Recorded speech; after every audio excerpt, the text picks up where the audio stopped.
السلام عليكم ورحمة الله وبركاته. اللهم صل وسلم وبارك على سيدنا محمد وعلى آله وصحبه أجمعين. ازيكم يا حلوين؟ عاملين ايه؟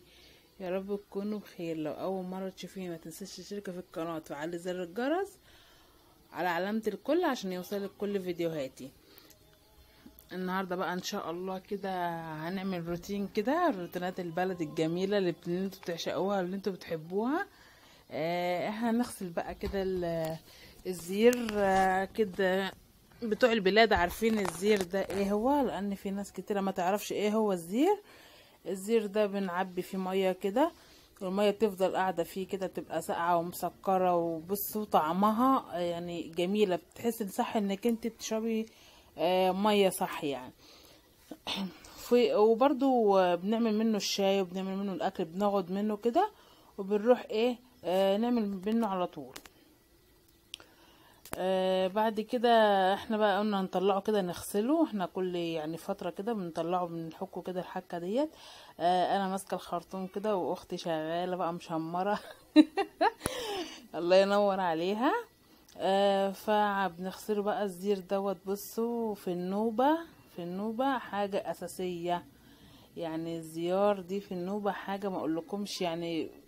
اللي بجد اللي ما جاش اسوان ولا شاف بلاد النوبة يبقى فات نص عمره. المهم بقى كده ايه، انا مسكت الخرطوم.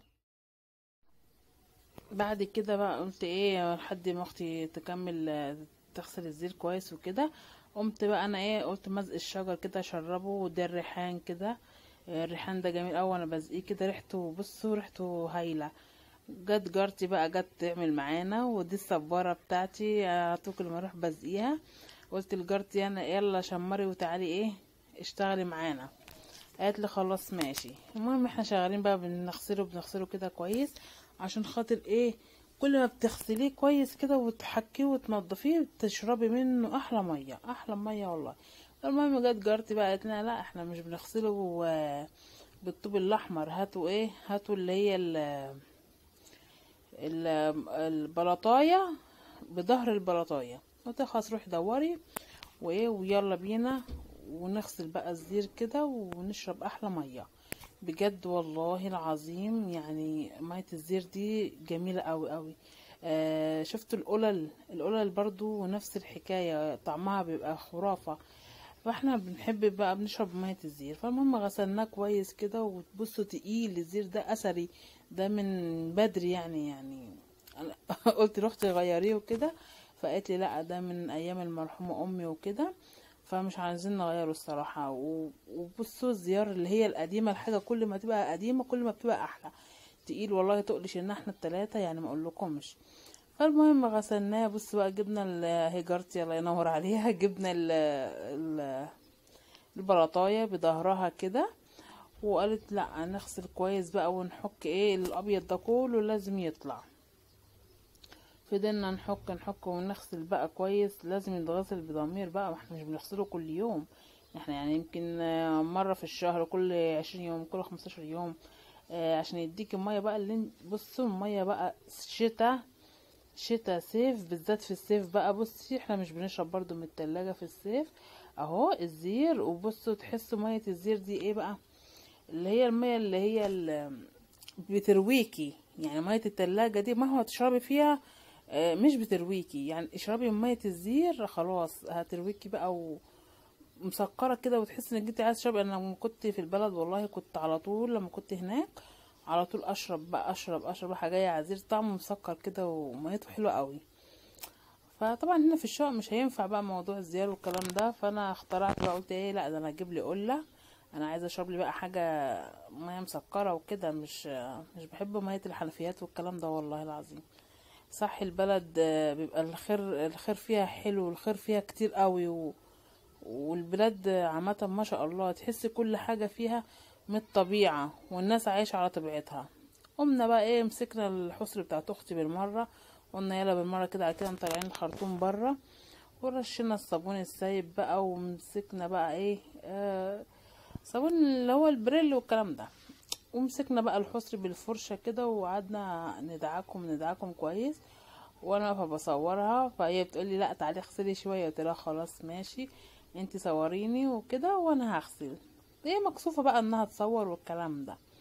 المهم قعدنا نغسل في الحصر كده ونحكي مع بعض ونتونس. انا بالمرة بقى نغسل برضو الحصر كده. هناك في البلد بيفرشوا حصر وكده، وجميلة والله. الطبيعة مفيش احلى منها، والبساطة مفيش احلى منها، يعني بجد عيشة جميلة جدا. بس بجد مش عايزة حد يتريق عليا على الفيديو دوت ويقول لي ايه ده ومش ايه ده. هي دي عيشتنا في البلد يا جماعة، هو ده حالنا في البلاد. وهي دي عيشتنا اللي احنا اتربينا عليها. يعني مش احنا في يوم وليلة طلعنا لقينا نفسنا قاعدين في شقق والكلام ده، لا، هي دي عيشتنا اللي احنا اتربينا عليها. فايه، فما ياريت محدش يتريق ولا عايزة كومنت كده يجرح ولا اي حاجة. انا بوريكم العيشة بتاعتي، ووريكم البساطة اللي انا كنت متربية عليها. وكنا بنمسك الحصر دي على طول، كل ما اروح البلد برضو بمسك الحصر وامسك الزيار وامسك بص كل حاجة. الطير اكله، البط، الفراخ، اروح للفراخ اطلع البيض. بصوا عادي اكني لسه عايشة فيها، مش ان انا رحت اتجوزت في مدن وكده يبقى ابعد عن القرية. لا، القرية دي الاساس طبعا، القرية الاساس واحنا متربين وتعودنا على كده. وان شاء الله باذن الله هنزل لكم بقى شويه فيديوهات كده جامده عن النوبه وجمال النوبه والتراث النوبي وكل حاجه. النوبه يعني احنا عايشين في قلب النوبه. بس للاسف في ناس رفضوا ان انا اصورهم وكده، ومبيحبوش بقى نظام البلاد وكده والصعيد والكلام ده، مش حابين انهم يطلعوا ومش عارفه ايه وكده. فانا ان شاء الله هوريكم التراث النوبي، هوريكم، لان احنا اصلا عايشين في وسطهم. يعني شوف اللي بتعمل دي نوبية سمرة. فقالت لي ما تطلعيش وشي، رحت حطيت لها ايموشن كده وباين برضو وشها. فبرضو يعني احنا متربين معاهم كده. وهعمل لكم برضو فيديو بإذن الله هنتكلم مع بعض عن نوبة، وهكلمكم نوبي. واقول لكم الكلام الكويس والكلام، يعني واحدة قاعدة جنبك وغلطت فيكي وكده. برضو في ناس كتيرة بتتعرض يعني الحاجات دي. هفهمكم كلام كتير كويس وحلو. المهم كده احنا ايه، هما حصرتين بس غسلناهم كده بالمرة كده على كده. اصلا مطلعين الخرطوم ومطلعين الدنيا برا، والدنيا زيطة برا، فقلنا ايه بالمرة بقى. فبنشطفها كده وهنعلقها بقى عشان تصفي. وهو بينشف بسرعة، يعني مش زي السجاد بياخد له باليومين والتلاتة والكلام ده، لا، هي بتنشف بسرعة. فانا حبيت اوريكم البساطة والطبيعة. يا رب تعجبكم. واللي وصل معايا هنا ما ينساش يحط لي لايك للفيديو، ويصلي على النبي ويصلي على رسول الله. ألا بذكر الله تطمئن القلوب. اللهم صل وسلم وبارك على سيدنا محمد وعلى آله وأصحابه أجمعين. بعد كده قلت ايه بقى، خلاص. عارفين بقى حتة الشمس دي، يا لهوي، ده كان دلوقتي حاليا واحنا واقفين كانت الساعة 9، الساعة 9:30، 10. بجد الشمس هناك رهيبة رهيبة رهيبة رهيبة والله. يعني ولا شتاء ولا غير شتاء. انا كنت اطلع اصحى من النوم، اخد كوباية الشاي بتاعتي واطلع على ايه، على الشارع برا، اقعد في الشمس اشمس كده الشمس حلوة حلوة، مش سخنة، حلوة. بس احنا ما شاء الله عندنا هنا في النوبة في أسوان الشمس غرقانة مليانة.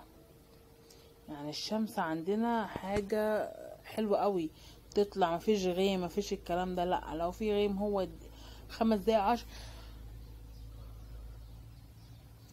عفوا 5 دقايق 10 دقايق، والغيم ده تلاقيه ايه، راح منك خلاص.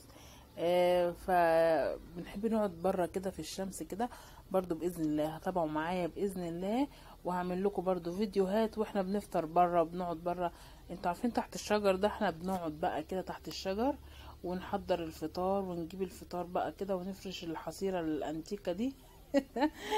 ونروح بقى ناكل ملوحة بقى، وناكل عيش بقى نكون لسه غابزينه.